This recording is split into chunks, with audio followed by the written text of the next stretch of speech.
SGC here, and we are back for Final Impression, Snowpiercer Season 1. Yes, I know I haven't done the first impression, but whatever. I watched the first 3 episodes and I forgot about it.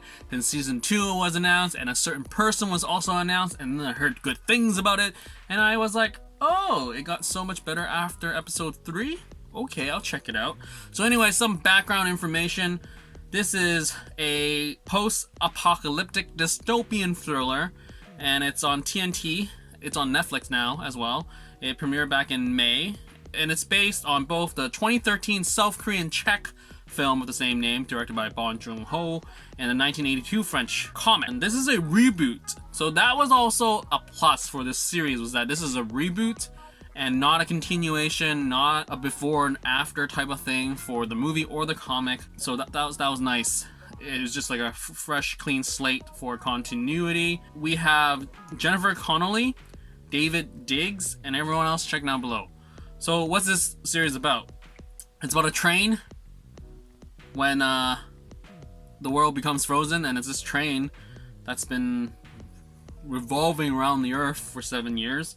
And it talks about the 1001 carriages and what do people do when they're upset and they're just not happy with the status quo and things happen. And that's the entire series. Or is it? So, okay, so, I mean, you're watching this, so you know what happens. I would definitely say the biggest praise I have for this series is the sets. When the first pictures came out, it kind of looked, hey, what's happening? It wasn't very compelling.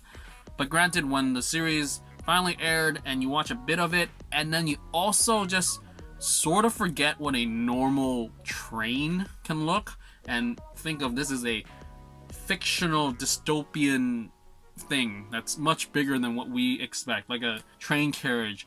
Think back, like, I don't know, Harry Potter and the Hogwarts Express kind of vibe. You have your corridor and your compartment, and that's it. But there's tons and tons of stuff in this train. We have, you know, a fish tank, a nightclub, a bowling alley. Did we ever see that? I don't know. A classroom. Like, there are weirder things where it feels like they really tried to make the whole one car, one thing, but there are moments where you go to different places and it doesn't feel like that's possible. That pulls you out the immersion, but I feel like if you just really, you know, suspense your disbelief that this is all in a train, it's great. It's golden.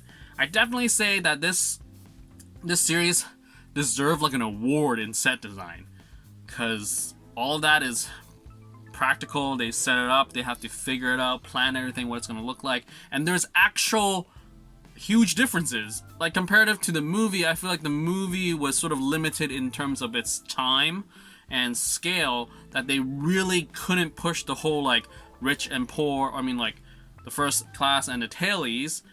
But here it's like drastically, like, it's a lot bigger. Like, the far-fetchedness of the first class and what they have, like the sushi, the sake, all that stuff, just really goes with the whole, like, wow, you have 400 people living on, like, I don't even know what they're eating, kind of jelly, and then you have people eating sushi.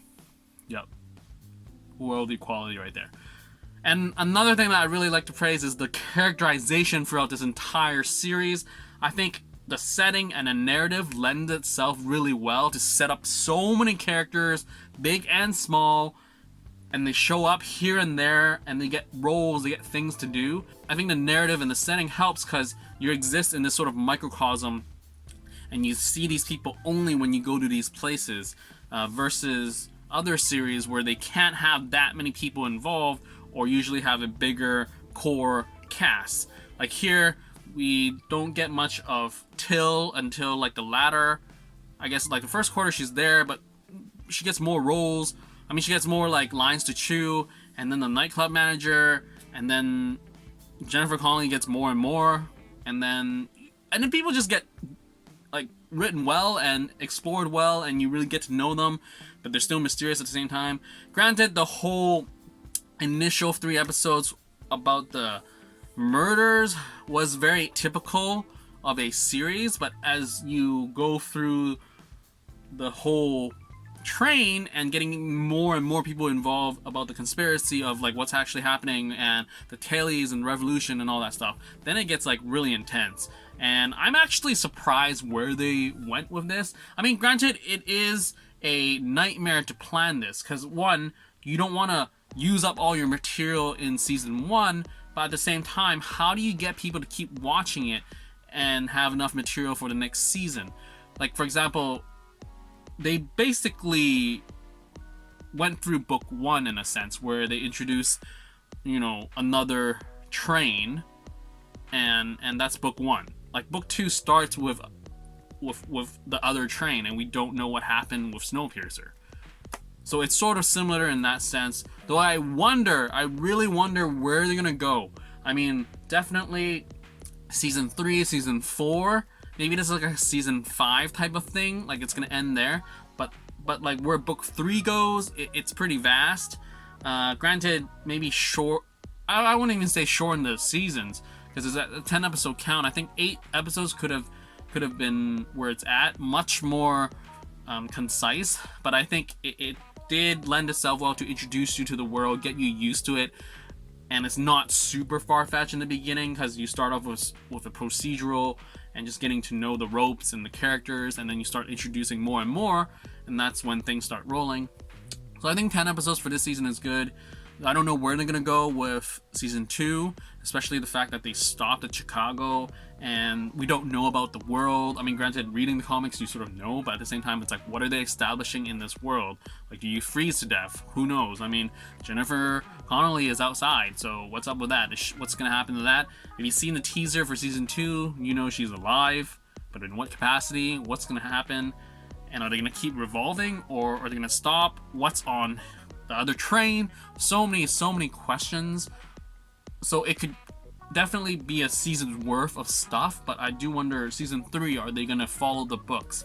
And I haven't read the prequels, so I wonder how much of that stuff is gonna land into this upcoming season. Like, would they do a flashback in a sense, where like, would they do things off the train?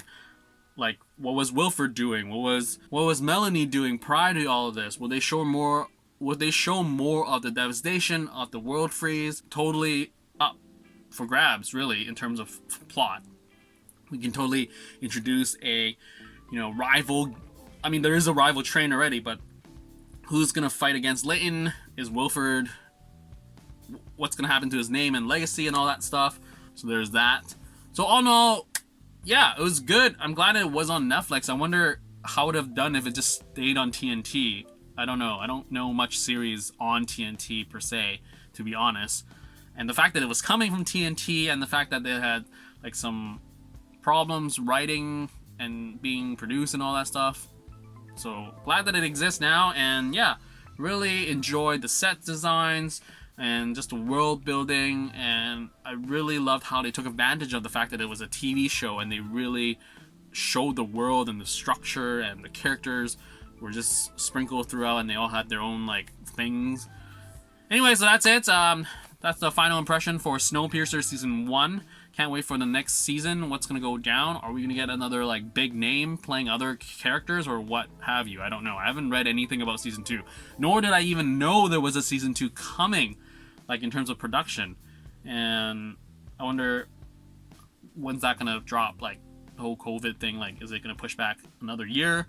Is like, can they wait another year? Are people patient enough to be like, hey, we'll give Snowpiercer season 2 like a year and a half later a try? Who knows? But anyways, that's it. Keep liking, keep watching, and subscribe, and share, because sharing is caring. And that's all. So take care and stay safe. Out.